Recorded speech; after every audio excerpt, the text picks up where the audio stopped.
French human rights and civil liberties activist Yasser Louati joins us now from Paris. Mr. Louati, it's good having you on TRT World. So those images coming out of Paris today are very shocking. What's even more shocking is what sparked them.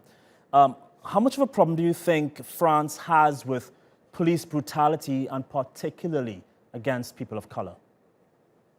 We have to remember that in France, the police is a state within the state, which means it is capable of applying its own rules and guidance when the government having just to follow.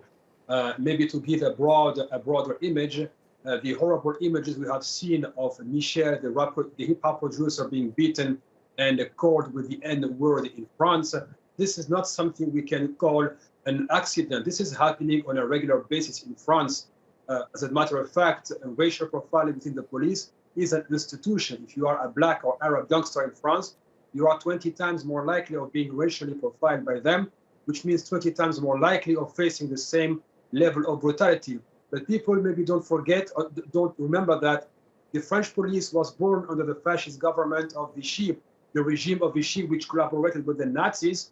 When the police was born in 1941, I'm talking about the current police, not the other forms, but the current Police Nationale in France is a product of a fascist government.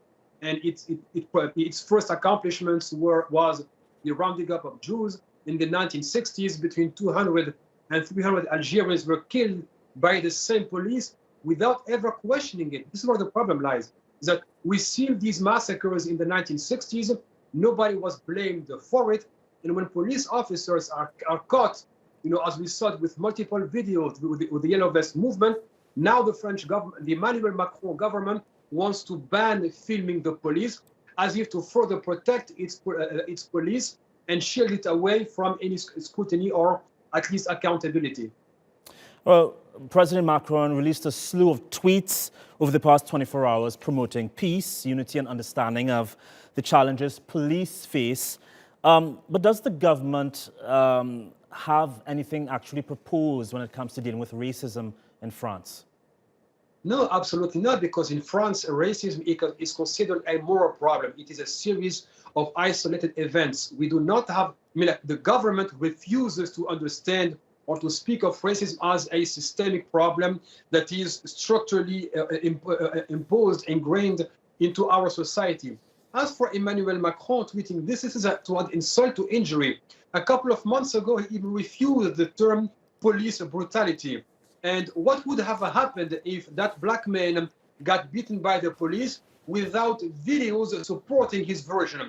As a matter of fact, when he was beaten and a report was sent through the chain of command all the way to Gérald Darmanin, the Minister of Interior, they knew what happened and they kept quiet, waiting for the official version of the police to be sent through a press release. It is only after the videos were released that Emmanuel Macron was compelled to send those messages on Twitter. Nobody can take Emmanuel Macron seriously. We've had 2 years of documented police brutality through the Yellow Vest movement and then through the confinement when blacks and Arabs were being chased around by the police in the banlieue. And the government, every single time, went on to protect the police.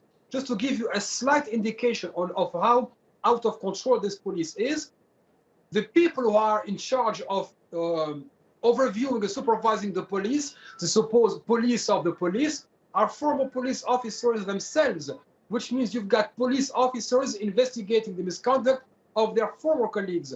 Nobody can take that seriously. And the march of today is, of course, a deconfinement of anger for multiple reasons, the being fed up with this government, the confinement, the lockdown, etc. But also people saying we've been documenting police brutality for years.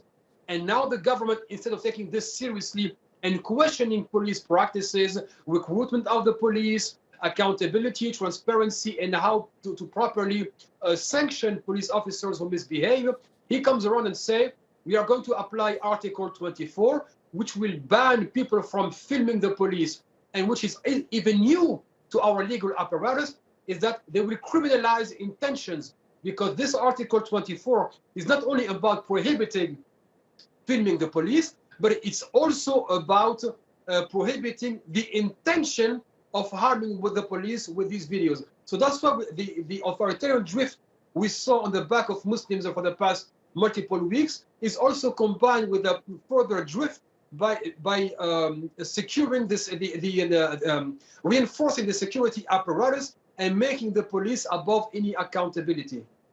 Right, well, fascinating. Yasser Louati, we appreciate you speaking with us about this. Thank you for that.